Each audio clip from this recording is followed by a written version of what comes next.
Look, this plane was called Junkers 52-3 MMS, the plane that had a huge 15-meter ring under the fuselage. Just by looking at it, you can tell it wasn't something ordinary. Interestingly, information about this one is also scarce and unusual. Most common sources just say that it's a junker and that it has a ring underneath. But as its appearance tells us, there's a lot behind this plane.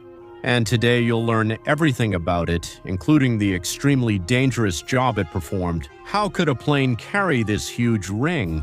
And why did it need a massive engine to power its ring? What did it do? This and more to come. So get comfortable. Welcome to Guns Club. We need to travel to discover the plane's origin. At the end of World War I, all the participating countries used naval mines on a massive scale, and the British were one of those countries.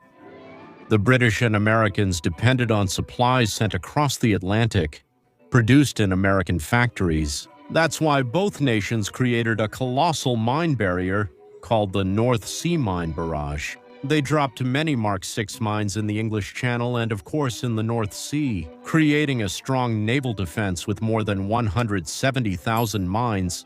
Their main goal was to prevent German submarines from attacking the convoys.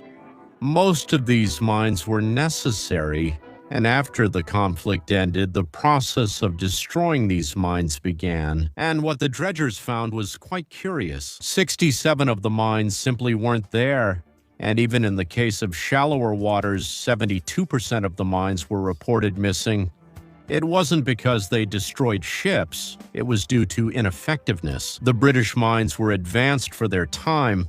They didn't just explode on contact, but also when the cable anchoring them to the ground was touched. The intention behind this mechanism was also to defeat submarines.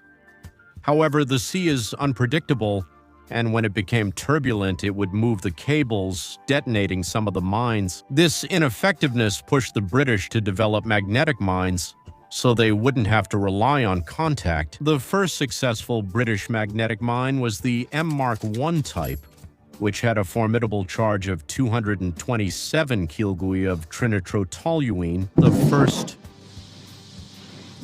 It was quite a formidable mine, and its 15-meter magnetic fuse made it a tough nut to crack. There are several versions of these, as well as airborne versions. In the early stages of World War II, the British already had a wide range of mines available to use against the Germans. In the spring of 1940, the British, although skeptical about the effectiveness of mines, began to fill the Baltic and the North Sea with their new aircraft. Mine models were essential to be a constant thorn in the side of the highly effective U-boats.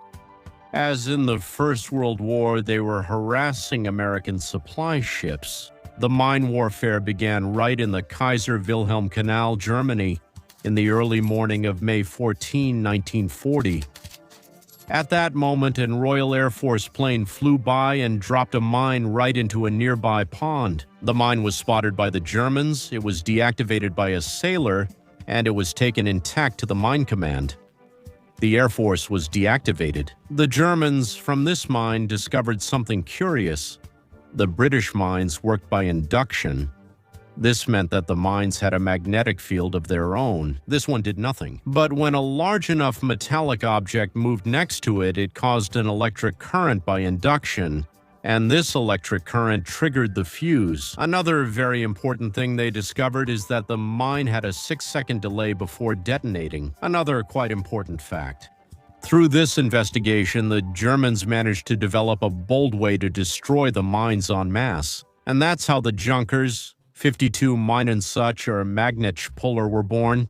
A classic Junker Ju 52 with a 15-meter ring which, through a generator, electrically powered the ring, generating a powerful magnetic field, simulating being a huge steel battleship, just enough so as not to affect the metal structure of the plane or the health of the crew, but enough to be perfectly detectable by magnetic mines. On September 7, 1940, at the Dessau airfield, its effectiveness was tested. And interestingly, with the British mine they captured on May 15. And during these tests, they realized some very bad news. The plane would trigger the mines at 70 meters or lower, so to destroy them, it had to fly just a few meters above the ground. However, it was nothing that the daring German pilots couldn't do. September 19th, 1940. The first JUMC, led by Lieutenant Hans Karman, takes off from Bresson, heading to the Dutch coast. Ready to start sweeping mines, the plane had to fly at almost 30 meters and at 140 kilometers per hour. And during the mission, the crew discovered why they needed to fly at exactly that altitude and at that speed. That was close.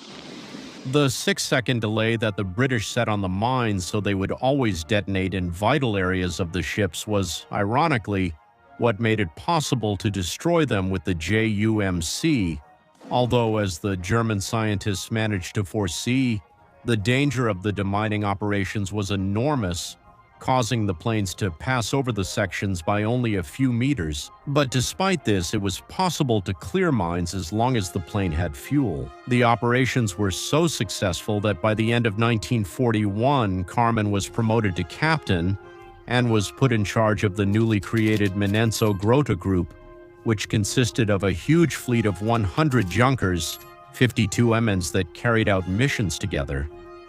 Almost daily, the British dropped 1,100 naval mines per month by air. However, the German mine-clearing group managed to dismantle more than that each month, keeping the seas surrounding England relatively safe from mines. And although the mines remained a thorn in the side of the Kriegsmarine, the U-boats operated almost at will. Highest enemy casualties reported in 1942 and 1943. During 1943, things changed quite a bit. The group had lost quite a few aircraft due to the risk.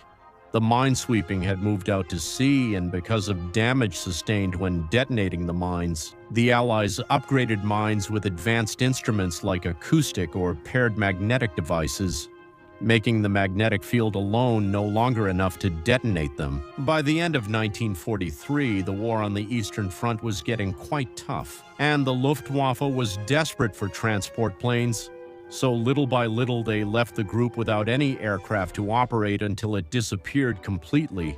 However, because of the nature of their missions, they are remembered to this day. Did you know that Soviet soldiers hated wearing their helmets? Check out this video to see why.